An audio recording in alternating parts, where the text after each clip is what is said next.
I pozdrav ljudi, dobrodošli u moj novi video.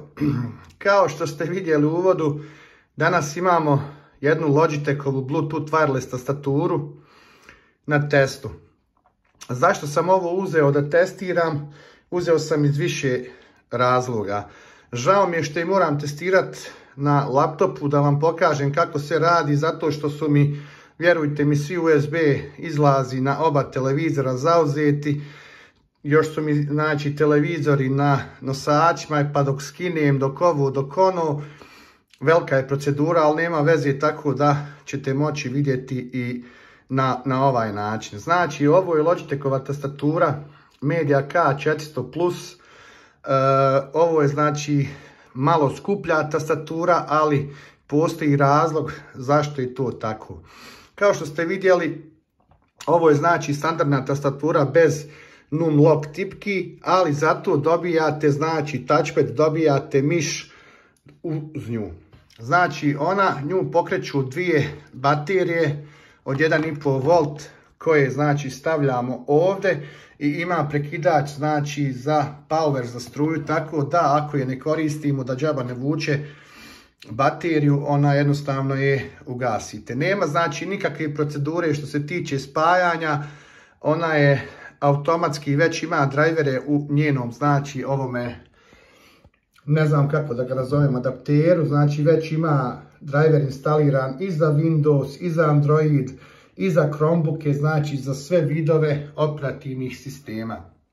Zašto je ona meni zapala za oko da je testiram? Baš zbog smart televizora, ne znam, Android boxova, jer sa ovakvom tastaturom jednostavno od vašeg ili Smart TV-a ili od vašeg Android boxa možete dobiti računar. Sjedite lijepo za stolom i surfate, ne morate se više maltretirati, ne znam, sa daljinskim ukucavanjem, pogotovo za ljude koji ne koriste striktno Google account, koji skidaju aplikacije preko, ne znam, preko brauzera, preko Chroma, Firefoxa, APK aplikacije. Što se tiče instalacija, ja mislim da je ovo ekstra stvar, jer znači, direktno možete ići s njom, gledajte preko touchpada, znači, na internet i normalno što god vam treba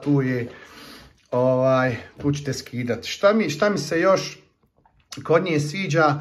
Baš se na njoj vidi da nije ona jeftina plastika, vidi se da se je Logitech potrudio što se tiče ove tastature. Ja sam imao i druge tastature bežične na testu, jest da su većinom bile kineske i nisu se baš mogle pohvaliti sa svojim tim nekim, ne znam, i izgledom i radom i svime.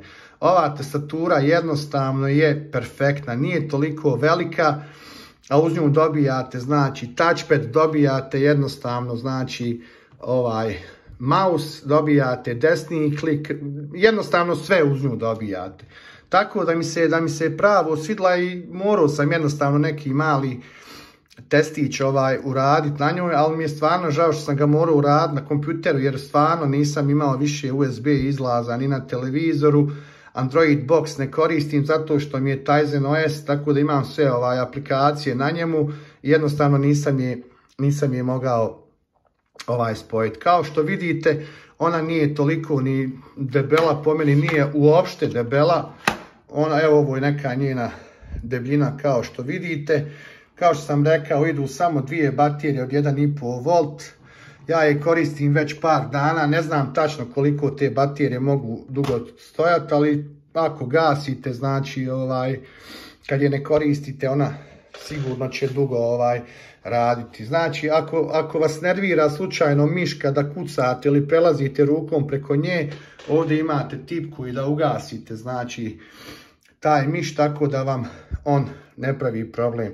Šta više da vam pričam o ovoj tastaturi, mislim da ste vidjeli sve, nema tu puno priče, ona je slijepa, mogu vam reći da je malo i skuplja, dođe oko nekih 35 eura, ali da mislim za 35 eura da dobijate veoma, veoma dobar kvalitet. Ipak, Logitech je poznata marka, dobra marka, pogotovo za ove gadžete, tako da mislim da se nećete pokajati ako uzmete ovu tastaturu.